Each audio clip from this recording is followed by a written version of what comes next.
ሰው ከብዙ ነገር ሲሸሸግ አይታችሁ ሊሆን ይችላል። ወንጀል ሰርቶ ወይም ሰው ፈርቶ ብዙ ሰው ሊደበቅ ይችላል። ይህ ሰው ግን ከመብረቅ ነው የሚደበቀው። መብረቅ ያለበት ቦታ ከተገኘ እሱ ላይ ነው የሚያርፍ። ዓለማችን ላይ ጂነስ ቡክ ላይ የተመዘገበ ሰው ነው ብዙ መብረቅ በመመታት። ስሙ ሮይ ሱልቫን ይባላል። ስራው ትልቅ ፓርክ ውስጥ ጥበቃነት ነው። እናም የሆነ ቀን በቃ በስትክክል ስራውን እየሰራ ባለበት ሰዓት በ1942 ይሄ ፓርክ ትንሽ ፓርክ አይደለም፣ ትልቅ ደን የሆነ ጫካ የሆነ ፓርክ ነው። ዝናብ ይጀምራል። የእሱ ደግሞ ጥበቃ የሚሰራበት ቦታ ትንሽ ከፍ ያለ ነው። ዝናቡም ደግሞ ኃይለኛ እየሆነ ይመጣል። በመሀልም መብረቅ መጮ ይጀምራል። ከቤቱም ብዙ አራቀም። ይሄ መብረቅ ሲወድቅ ሮይ እንዴ ነገር ምንድን ነው እያለ ድጋሚ ይመጣል። ይሄ መብረቅ እዛው ቤቱ ጋር እሱን ሳይመታው ወደ 8 መብረቅ ይወድቃል። ግን በቦታው ይሄ መብረቅ እሳት መፍጠር ይጀምራል። ይሄ እሳቱም ወደ ቤቱ ይመጣና ቤቱን ማቀጣጠል ይጀምራል። በዚህ ሰዓት ሮይ ከዚህ ቤት መውጣት አለብኝ እሳቱ ሳይበላኝ ይልና ከእሳቱ ዘሎ ይወጣል። ችግሩ ግን ከእሳቱ ቢያመልጥም መብረቅ መጥቶ ያረገዋል። ይህ መብረቅ የእግር ጣቱን ራሱ ብትን ያረገዋል። አንደኛውን ዋናውን አውራ ጣቱን የእግሩን መሬት ላይም ዝርር ይላል። ይሄ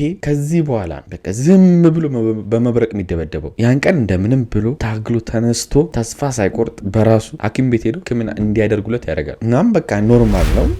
አንድ እንደ መብረቅ እንደመታው ሰው ታከመ። ከዛም ድንገተኛ ነው ተባለ። የሚያጋጥም ነው። ብዙ ዓመታት አለፈ። 27 ዓመት የሚሆን 1969 ሆኗል እንደ ፈረንጆች አቆጣጠር። አሁንም ድረስ ደግሞ የሚገርማችሁ እዛው ፓርክ ውስጥ ጥበቃ ሆኖ ነው የሚሰራው። ወደ ቤቱም እየገባ ነበረ በዚህ ሰዓት መኪናውን እየነዳ። ዝናብ ግን ነበር። ይህ ዝናብ በመሃል መብረቅ ይጥልና መብረቁ ቀጥታ ሮይ መኪና ላይ ያርፋል። እሱንም በመስኮት ገብቶ ይሄ መብረቅ ያገኘዋል። መብረቁም እንደመታው እጁ ላይ ያረገው ሰዓት ትጨሳለች። አናቱ ልክ እሳት እንደደረቀው ይጨሳል። በዚህም ራሱን ይስትና ሮይ መኪና እየነዳ ነበረ። መኪናው ቀጥታ ሄዶ ከአስፋልት ይጋጫል። ይደርስለትም የለም። ግን እንደምንም ብሎ ተረጋግቶ ሲነቃ ላለመሞት መታገል ጀመረ። ወደ አስፋልቱ ሞቶ እርዳታ መጠየቅ ጀመረ። ሰዎችም ወስደው ሐኪም ቤት እንዲታከሙ አደረጉ። ከዓመት በኋላም ቤቱ ሆኖ አንዳንድ ስራዎችን እየሰራ ባለበት ሰዓት ዝናብ ሊዘም ደመናው ጨለምልም ይላል። እሱም ቆይ አልግባ ምናምን ላይ ያምታታ መብረቅ ይመጣና ትራንስፎርመር ነበር የኤሌክትሪክ እሱ ላይ ያርፋል። ትራንስፎርመሩ ደግሞ ቀጥታ ኤሌክትሪክ ይለቃል። ያ ኤሌክትሪክ ማን ላይ ያርፋል? ሮይ ላይ ያርፋል። እናም ከነበረበት ቦታ አስፈንጥሮ ይጥለዋል። አሁንም ግን ይሄ ነገር አልገደለውም ሮይ። ከሳምንት በኋላ ድጋሚ ቤቱ ሆኖ ከሚስቱ ጋር ዝናብ ሊዘንብ ነበር። ልብስ አስትቶ ነበርና ይህ ልብስ እናስገባ ብለው ከሚስቱ ጋር ልብስ እያወጡ ባለበት ሰዓት መብረቅ መጥቶ ሚስትየውን ድርግም ያረጋታል። አጋጣሚ ሆኖ ትተርፋለች። ግን ለሮይ ይሄ ነገር የሚያስፈራ ነገር ነው። ምክንያቱም በቃ እሱ መብረቅን እየሳበ ያክል መሰለው። እናም በሱ አካባቢ ያሉ ሰዎች ደህንነታቸው ያስፈራው ያሰጋው ጀመር። ከዚህም በኋላ በቃ ዝናብ በዘነበ ቁጥር ወይ መኪናውን አስነስቶ ሌላ ቦታ ይሄዳል ወይ ደግሞ ቤተሰቦቹን እርቆ ይቀመጣል። ውስጡ ፍርሃት ማደር ጀመረ። በቃ ካሁን መብረቅ መታኝ አልመታኝ እያለ። ታዲያም ትንሽ ዓመት እንዳለፈ እንደተለመደው ስራውን እየሰራ ይሄንን ፓርክ እየጠበቀ ጎብኚዎቹን እየመዘገበ ባለበት ሰዓት ዝናብ ይመጣል። መብረቁም ደግሞ እንደዛው መውረድ ጀመረ። የመጀመሪያ መብረቁ እሱ ያለበት ቤት ውስጥ አረፈ። ሁለተኛው መብረቅ ደግሞ ሲያርፍ ኤሌክትሪኩ ላይ አረፈ። ይሄ ኤሌክትሪክም እየፈነዳና ሮይን ይመተዋል። ሮይም ድጋሚ እዛው ባለበት ዝርር ይላል። አናቱ ግን እየጨሰ ነው። ታዲያም ጭንቅላቱ ላይ ያለውን ሙቀት ለማረጋጋት ሲንክ ላይ ሄዶ ራሱን ሊተክል ሲል ሲንኳ አላስገባ ያለው። ከዛም ፎጣ አምጥቶ ውሃ እየነከረ ጭንቅላቱ ላይ ጭሱን ለማጥፋት ይታገላል። በዚህም ይተርፋል። ታዲያም ይሄ ነገር በሰዎች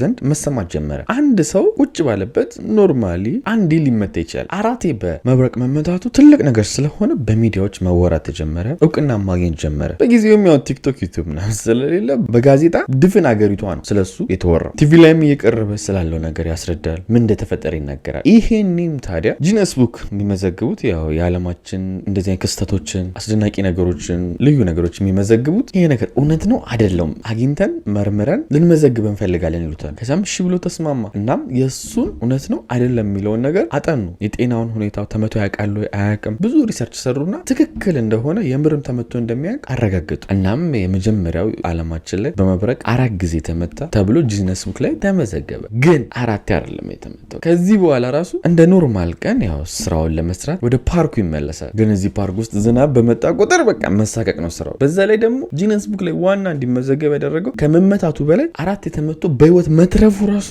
እንዲመዘገብ ወይም ልዩ ሲያስባለው ነው። እናም እሱ አሁን ሲንቀሳቀስ በባልዲ ውሃ ይዞ ነው የሚንቀሳቀሰው። ድንገት መብረቅ ከመታኝ ብሎ ውሃው ያረጋጋኛል ወይም ደግሞ ያድነኛል ብሎ ሲሄድ መኪናው ላይ በባልዲ ውሃ አለ። ታዲያም የሆነ ቀን ፓርክ ውስጥ ያለውን ነገር ለማጣራት ዞር እያለ ባለበት ሰዓት በመኪና ዝናብ መጣ። ከዚህ ዝናብ ለማምለጥ በቃ መኪናውን ለጉር ነዳው። እንዳሰበውም ደግሞ በቃ ርቅ ያለ እዚህ ጋር ዝናቡ አይደርስም ብሎ የሆነ ቦታ ቆመ። ግን ቆይ እስቲ ይሄን ነገር ሊዮ ብሎ ከመኪናው ወጣ ሲል እንዳልኳችሁ ከደመናው ርቋል። በመብረቅ ግን ይመታል ማለት ነው። በነገራችን ላይ በመብረቅ መመታት አሁን እንደዚህ ስነግራችሁ ቀላል ሊመስላችሁ ይችላል እንጂ በጣም አደገኛ ነው። ዝርር አድርጎ ነው የጣለው። እሱ ጂነስ ቡክ ላይ እንዲመዘገብ ምክንያት የሆነው መትረፉ ነው ከዚህ ሁሉ መብረቅ ማለት። እናም አሁንም ሲመታው አናቱ ይጨሳል፣ ግን በባልዲው ውሃ ይዞ ነው የሚዞረው ብያቸዋለሁ። እሱ መድኃኒቱ ላይ ደፍቶ ራሱን ያረጋጋል። ነገሩ ግን በዚህ አይቆምም። ከአመት በኋላ ሊዘንብ የሆነ ያያል። ኖ አሁንም አልመታም ብሎ መሮጥ ሲጀምር መብረቅ መጥቶ አሁንም የሚገርም ሁኔታ ግን አሁንም ይተርፋል። ታዲያም ይሄ 6ኛው ነው። ይህ ማለት ደግሞ ቦታውም ሊሆን ይችላል። በቃ ከዚህ ፓርክ መውጣት አለብኝ፣ ለእኔ ይሄ ስራ አልተፈቀደም፣ ምንም እንኳን ስራውን ቢወድም በቃ አይሆንም ብሎ መልቀቅ ያስገባል። ለዚህ ስራው ሚስቱ ጋር ሄዶ እንደውም ከዚህ ሀገር መውጣት አለብን፣ ይህ ሀገር ለእኔ አይሆንም የሚልና ከዛ ሀገር ጥሎ ይወጣል። ግን ሌላ ከተማ ሆኖ አመት ከኖረ በኋላ እስቲ ላጥመድ ብሎ ሀይቅ ላይ አሳ ሊያጠምድ ትንሽ ጀልባ እየቀዘፈ ባለበት ሰዓት ዝናብ ይመጣል። እናም እንደተለመደው መብረቅ መጥቶ ጥብስ ያደርጋል።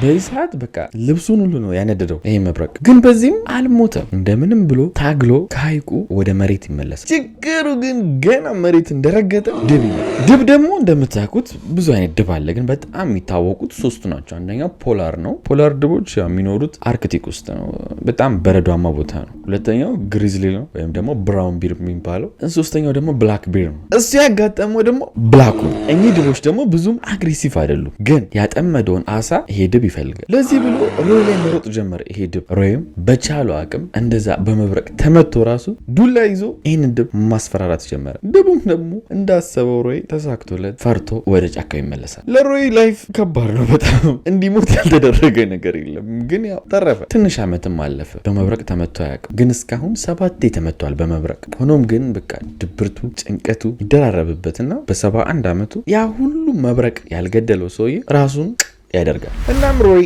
አለማችን ላይ 7 በመብረቅ ተመቶ ያልሞተው የመጀመሪያው ሰው ነው። የእሱም ታሪክ ይህን ይመስላል። በቀጣይ ቪዲዮ እንገናኛለን። ሰብስክራይብ፣ ላይክ ማድረጋችሁን ደረስ። ወዳችኋል። ባይ